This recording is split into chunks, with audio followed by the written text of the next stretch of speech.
Hello, I'm Janet Morana, the Executive Director of Priests for Life. Welcome to our program. One, of course, where the summer is fast escaping us now. And, for some people in August, they start getting ready to go back to school. Colleges, they start moving people back into their dorms. And you know something? Too many people take a vacation from God in the summer. And you know what? That shouldn't happen. If anything, you have a little more relaxation time. You should be focusing more into God and your relationship with the Lord. And so today I've got some homework for you, an exciting new book that's going to help you put God back into your life in a deeper way. Well, joining me today is a great friend of mine. Oh my gosh, we've known each other like over 30 years. And he's worked with me with Father Pavone and Priest for Life for decades. And he's an integral part of our ministry. I wouldn't be here without him, let me tell you, because he does amazing work for the unborn. But he's also a talented author. He's written dozens of adult and children's books. And today, his newest book is A Good Remedy for Your Soul. So welcome to the program, Anthony DeStefano. Hey, Janet, thank you for having me. You always give me such a big build up. I don't deserve Well, it. it should be. And how I opened this, Anthony, was, as you know, I mean, bad enough that parishes take vacations, right? Over the summer, so many activities just go on a hiatus, right? This doesn't happen and that doesn't happen and this one goes away. In some parishes, they'd stop having the choirs sing, just a cantor. I mean, it's just this like vacation from God mentality. And I know some people, sadly, when they go on vacation, they don't even go to mass. They don't look into masstimes.org to see where's the nearest Catholic church because they're all over the place. But your newest book, 30 Days to Renew Your Life, a guide to transforming yourself from head to soul, I think is a perfect thing timed right now to get people back in the groove of God. What do you think, huh? Well, I hope so, Janet. I hope so. I wrote this book so that I could bridge the gap between self-help programs and Christian spirituality. You're right. Too many people put God in the box and put him off to the side. And they put him in the same category as their gym membership or some little aspect of their life that they have to focus on once in a while. But that doesn't really work. I've always been a big fan of the personal development industry because there's so much suffering in the world. There's so much confusion. There's so much unhappiness. And I'm for anybody who could help alleviate suffering and help people get off their butts and change their lives for the better. But there's a serious limitation with the self-help industry and with all the personal development programs out there. I've taken a lot of them myself. They work for a while, but then the results seem to be temporary. When life really hits you with a 2x4, and you know that it does eventually for everybody, all those self-help programs break down. And the reason, Janet, is because of what you just said. They concentrate too much on self-help and not enough on God's help. Okay, because you can take those programs and become very successful and get lots of money and even fame and notoriety and wealth, but you can still be miserable. Look at all those Hollywood movie stars who spin out of control with drugs and kill themselves despite their success. If you've got your priorities screwed up, then you're never going to be at peace no matter how much success you experience. And by the way, parenthetically and interestingly, that works in the opposite direction too. And I'm sure you've encountered this with people who are overly spiritual. Too many overly spiritual people, when they have problems, they think that they're just going to say a prayer to God and God is going to, wave a magic wand and make their problems disappear. We know he has the power to do that, but he doesn't usually do that. There's a lot of truth in that old saying that God helps those who help themselves. So the bottom line is my book tries to put together the best of both of these worlds and combine them. I wanted to write something that utilized the very best self-help principles, but balanced and corrected them with Orthodox Christian principles, sacramental Catholicism, so that the results people get aren't just temporary, but are long-lasting and even, hopefully, permanent. Well, I want to remind our people that you can get a copy of this book of course, at Priest for Life at our online store at prolifeproducts.org. So now, Anthony, when I first received this book, my first reaction was, oh, it's so thick and heavy. I said, oh, I want to start this book. So right away in the beginning, I read the first part. you basically tell people they have to start the book on a Monday, and you're very firm about that whole thing, about, because this is a 30-day program, but you got to start on a Monday. Explain that whole concept, why you can't start it on Tuesday, Wednesday, or Thursday. It's got to be Monday. Well, Janet, I wrote this book as a 30-day program. It seems like it's a long book, but it's really not. The chapters are very short, and there are 30 of them. And one chapter corresponds to each day of the week, except for Sunday. Sunday is a day of rest. So if you start the book on a Monday and you do 6 chapters, then you'll have 6 reading days, 6 work days, and on the 7th day you rest. And then the next week you start week 2. And the Right. chapters start off very short. They get a little bit longer. The reason why I did this, Janet, wasn't just to mimic God, because, when God created the universe, he created it in 6 days Right. and rested on the 7th. And I figured, well, if that's good enough for God, then of course it's a good strategy if you're trying to recreate yourself. But aside from that, I wanted to harness the incredible power of momentum. People have so many problems in their life, Janet, and they get so overwhelmed thinking about the problems, and it paralyzes them. And they don't do anything until the problems get so great that they threaten to explode in their faces. That's a terrible way to live. There's a better way to deal with problems, and that's to take small actions, but take them consistently in every area of your life, whether it's finances, family, health, friends. Take these small actions consistently in every area, and do. But then, because of the consistency, you will pick up speed. The Bible says that if you're faithful in little things, you'll be able to rule over big things. Remember, when God saved the world, what did he do? He started small too, as a little baby in a humble stable. So why shouldn't we? You can't be great in life if you're not good first. So be good at the small things, and the greatness and the triumphs will come eventually. So the point of this book is to get people to accomplish small things at the beginning, to gather, harness momentum, and then by the end of the book, they're going to be on fire and they're going to be raring to go. So I don't think it's a hard read at all. I think it's pretty easy on the reader, actually. It just looks a little imposing because it's got 30 chapters. Well, but the point you just made, though, about God starting off as a little baby, well, he took 30 years to start his public ministry, right? And this is a That's a good point. 30-day program. So maybe there's a connection there. Like, look at all the time God took to launch his ministry, really, right? Well, He took. Janet, I never thought of that when I was writing this book. So you gave me an insight that I didn't even have into my own work. So thank you. I'm going to remember that and put that down for future interview questions. And people are going to think that I'm brilliant, and I'm not. It's really Janet Marana that told me. Okay, so here's my other question. Are you ready for Yes. this one? Okay, with this book, I have some friends, they already have a full life of devotional stuff they're doing. Matter of fact, I gave the book this past weekend to some people who are already, like, they're Catholics on steroids. They go to daily mass, daily rosary.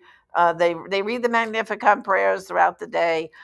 They have all kinds of little devotional other stuff they do. So a person like that might say, "Hey, listen, I got this. My life is very full spiritually. How is this book going to help them in addition to all that other stuff they're already doing?" Well, I hinted at it before when I said that some people who are very spiritual think that all they have to do is pray and God is going to solve all their problems. And that's not the way it always works. Yes, the prayer will give you grace. It will harness the creative power of the universe, especially if you're going to mass and having the body, blood, soul, and divinity of Jesus Christ. You're plugging into the power source of the universe. So, of course, it's going to help you. It's going to lead you and point you in the right direction. But many times you have to do something called work. Remember that old Latin saying, ora et labora. Okay, work and prayer. That's the recipe for success.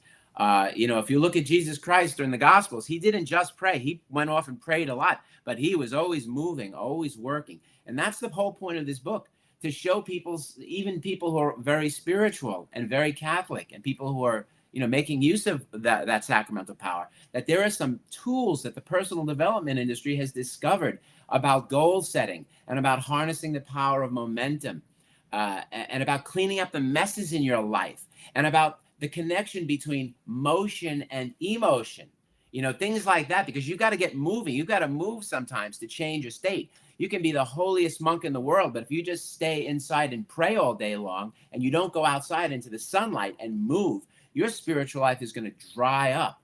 So I try in this book to include all those kinds of things that may be overly, or people, I don't want to say overly spiritual like it's a bad thing, because it can never be a bad thing, but people who are very Catholic, very spiritual, very Christian, things that they're not doing that can help them get out of the rut that they might be in, and start cleaning up the messes in their life. Well, brothers and sisters, we're talking about Anthony's new book, 30 Days to Your New Life, a guide to transforming yourself from head to soul. And of course, it's available at our online store at prolifeproducts.org. Okay, so Anthony, they order the book, and I think I already read you recommend them having a Word document that they go to on their computer, or I'm more of like a notebook girl, old fashioned. I like writing down. So it could be any notebook or a journal, right? You need those two ingredients, right? What else do we need to start our program That's here? it. You have to. The point of having a notebook is not for it to be like a school environment. It's that you have to be an active reader. You can't be just a passive reader. I could read 100 books and enjoy them. I could listen to 100 sermons and be inspired by them. But if I'm not doing something active, if I'm not investing myself in it, then I'm not going to really change. The point of this book is to get people to get off their keisters and move and do something and take control of all the problems in their life. And the only way they're going to do that is if they're actively reading. And that means, and so what we do is, not only do I ask you to read the chapter, but at the end, there's a small action item. It's not a tough action item, but it's a small action item. And it's something that you do and write down and then can review at the end of the week on Sunday. And that's what's going to help you build momentum. Sometimes the smallest things, we were talking about this earlier, the smallest things can give you hope. And give you the power to move on and do bigger things. So all you really need is the readiness to be an active reader and have a notebook or a computer file or something to write things down and take some and do some of the homework assignments at the end of each chapter. Yeah, speaking of homework, I was a teacher, so I love giving homework. And even on my show a lot, I give people homework. So I can identify that, because homework, when you have kids in school, they think of homework as a punishment. But homework really is meant to develop you further, to strengthen you more and to learn more. So I like the homework idea. I'm all for homework. Yeah, Okay. and let's say, for instance, we're talking about, like, there's a chapter or two on goal setting. Now, goal setting is very important. A lot of people, including spiritual people, don't have goals. They wander about aimlessly without any fixed objective, and that doesn't work in life. How in the world are you going to hit a target if you don't have a bullseye? Having goals gives you a bullseye to shoot for. That's something the self-help industry gets right. So yes, you have to have goals that are inspiring, goals that are big enough to pull you into the future and get you over all the obstacles that you're going to overcome. You've got to get goals that are written down, goals that you look at every single day. These are the things that are practical helps that can actually assist you to achieve your goals, and not just think about them and wonder if you're ever going to make headway in life. Okay, now in the book, you refer to the Mass as a time machine. Can you explain that? Yes, Janet. You know that the Mass is a time machine. People don't always think of it that way. But the Catechism of the chapter of the Catholic Church teaches very clearly in, I think it's paragraph 1323, that Jesus instituted the Mass in order to perpetuate the sacrifice of the cross throughout the ages until he should come again. Now, what does that mean? What it means is a form of mystical time travel takes place at every single Catholic Mass. Only the Mass doesn't transport us in time back to the crucifixion. It actually takes the crucifixion and brings it forward in time mystically, so we can experience that monumental life-saving event in our present day lives. During the Mass, at the moment of consecration, the cross and the crucifixion are brought from the past and planted right there in the church on that symbol of Calvary, the altar. And it's just the crucifixion is just as present to someone sitting in a pew during Mass as it was to the Virgin Mary and John and John the Evangelist, who were beneath the cross on Good Friday. It may not look the same, it may not be bloody, but it's the same mystically. And so we get a chance when we go to Mass to be present at that once and forever, once and only once forever sacrifice that Jesus Christ made on the cross. And because we get to be present at the moment of the crucifixion through this miraculous time machine known as the Mass, we also get to plug into the power of the resurrection. And that's something that people who try to take personal development programs, they don't hear about a lot from self-help experts. But if you really want to transform yourself, Catholics have this incredible gift called the Mass, okay, which plugs you in to the resurrection itself. So if you want to transform your life, you want to change yourself, you want to resurrect yourself, then of course you've got to go to Mass and go frequently. That's one of the great things that we have as Catholics that we don't utilize enough. And then, of course, a favorite topic of mine, in another chapter, you talk about fasting. And I'm sorry, but our church today are wimpy about fasting.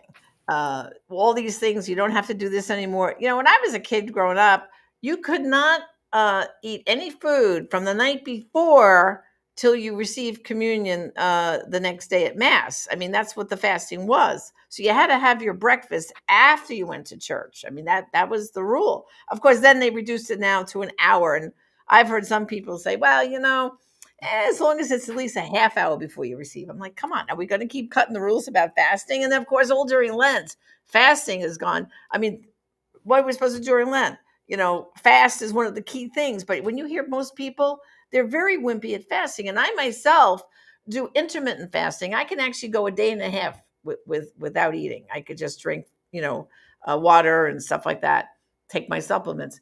But why did you decide to spend a whole chapter on fasting when we have such a wimpy church when it comes to fasting? Well, I wouldn't necessarily call it a wimpy church. The church in its wisdom has prudentially decided the rules for fasting. I think that if you want to criticize the church for something along these lines, it should be that we're not catechized properly about Right. why fasting is important. I think that Mhm. if the church, or if we ourselves as lay people in the church, because I'm not just blaming the ordained clergy here, we ourselves as knowing, knowledgeable Catholics, we don't do a good enough job at telling people why fasting is important. Now, fasting is defined as abstaining from food or drink from certain periods of time, just like you said. But fasting can have a much broader meaning. You could fast from any activity, like going on social media, or watching TV, or listening to music, or shopping. And any of those acts of self-denial, if they're hard enough, can be very beneficial in developing your willpower. And Janet, that's what it's all about, your willpower. What you have to understand is that so many of the problems that we have in life are the result of our weakened willpower. Over the years, our willpower has lost so much power. The world and all its glittering attractions and temptations, it's always tempting us, and always causing us to say yes to this temptation and that temptation, and our will starts to erode and shrivel up. But when you fast, you say no to the world. You say no to instant gratification. You say no to your body. You say no to your emotions. You say no to your psychology. You say no to your whole self-indulgent way of interacting with the world. And it's this radical pattern interrupt that can have a transformational effect on your life. So when you say no to eating for a day or two or something like that, or even a few hours, it does something to your body by purifying it. It does something to your will by strengthening it. It does something to your brain by teaching you that you do have self-control, and it does something to your soul. How should I say this? By acting as a form of penance for bad behavior and as a form of purification for better behavior in the future. And that's why Christ said that certain sins could only be driven out by prayer and fasting, because Christ knew what he was talking about.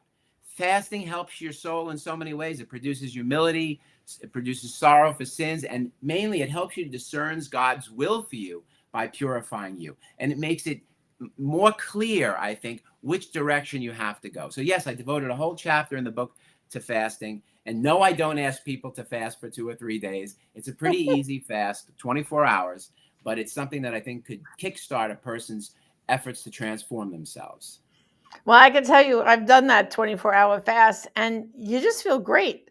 You know, um, I think the hardest part is like, because I can basically fast breakfast, lunch, and just have a little light dinner. It's when you get to that dinner time of that 24-hour fast that you just have to push through it. But that's like you said, if you can say no to food, then that gives you the strength to say, like the devil's already around trying to tempt us into doing bad stuff. So then that gives us more of a willpower. Hello, willpower. What a neat And thought. by the way, why do Willpower. they call it willpower? Why don't they call it won't power? Doesn't that make more sense? Just Yes. kidding. Okay, here's the question. Um, Many of us have family members who are not practicing their faith. They're not going to church. Do you think a book like this, like how would they hint at someone? It's like, hey, I read this really good book about getting closer to God. It has nothing to do with, all the Catholic Church rules or the catechism or nothing, but this might help you. Do you think we could kind of help some people who are like not where they need to be get back with God more? I think so. I because the book can be read. You can skip the religious parts of the book. You know, the Catholic chapters. There's three very solidly Catholic chapters in it that talk about things like the Mass.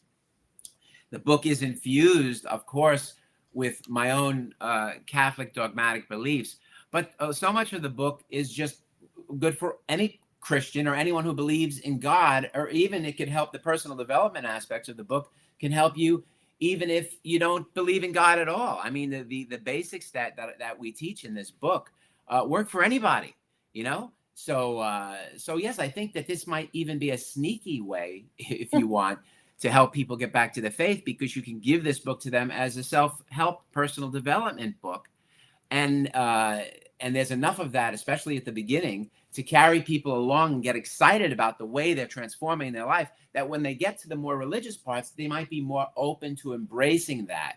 Okay, and if anything, and if they want, they, like I said, they could just skip those parts pretty easily. But yeah, actually a good way, and I wrote it this way to help evangelize people, to get people strong who believe a little bit, to get them to be stronger in their faith, and to get people who don't believe at all to be willing to embrace the faith a little. Yeah. Well, it's so sad though, when people like that who are not plugged into their faith right now, it's always that like a tragedy happens that suddenly they start praying to God or suddenly they go back to God, but then they drift away so easily. So I'm hoping that this book could be a tool, like you're saying, we could use to evangelize them to see like, hey, you got to participate. So often I think, Anthony, people sit at mass and they're there like reviewing the priest, like they're watching a play. Oh, look what Father did. Oh, look what he's doing now. Oh, he didn't do this or he didn't do that. Oh, for goodness sakes, that's not what you're here for. So hopefully this book will help a lot of people. The people who are just overkill spirituality, or people who are lacking and are in like the desert, so to speak, spiritually right now. And I think that this book will help them. And brothers and sisters, you can get a copy right now by going to our online store at prolifeproducts.org. Final question, Anthony. I've plugged through the whole book. Let's play pretend because I haven't started it yet, to be honest, but I will promise. What happens on day 30? Can we get a peek in? I'm the kind of kid I like to know like the end of the story. So what happens at day 30?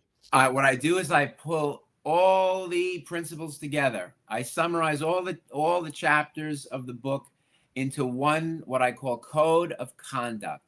And I ask people to write down all these principles, these 30 principles, or there's a few more than 30, that add up to one code of conduct that you can feel certitude that if you follow this code of conduct for your life, that not only are you going to get to heaven, but you're going to have a foretaste of heaven along the way. You're going to have the kind of peace and tranquility that the Bible says transcends all understanding. So I sum it all up. I ask people then to take what they've written, that document that they've written, and go to an open church or adoration chapel, um, and just prayerfully read those each of those items in that code of conduct in front of the Lord, because they're going to ask the Lord to help them transform from the inside out and to make it a permanent transformation and not just some phase. We all go through so many phases, diet phases, this kind of phase, that kind of. I don't want this book to result in a phase. I want it to result in a legitimate, real, forever change of life. So that's what happens on day 30. I pull it all together in a summary.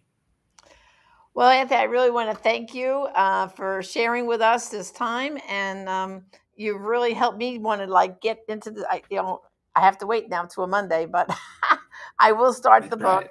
I promise, and I'll have you back again, and we could talk to people more. And I bet you, somehow, I suspect there's another book fermenting inside of you because you've written so many. So thanks for joining Two me. more children's books coming out next year. One for Easter, one for Christmas, and an adult book on miracles. It's Oh my all goodness! happening. See? So I get to be on Just Ask Janet 3 times next year, if you let Okay. me. And I will look forward to them all. So thanks, Anthony. God bless and continued Thank you, great work. Janet. Thank you, Janet.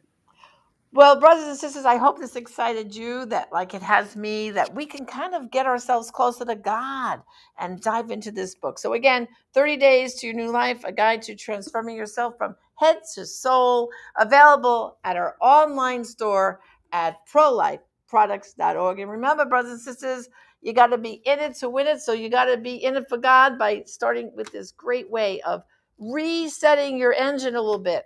Summer's almost over, so let's get back with God. This is Janet Morano, the Executive Director of Priest for Life. Thank you for joining me, and God bless.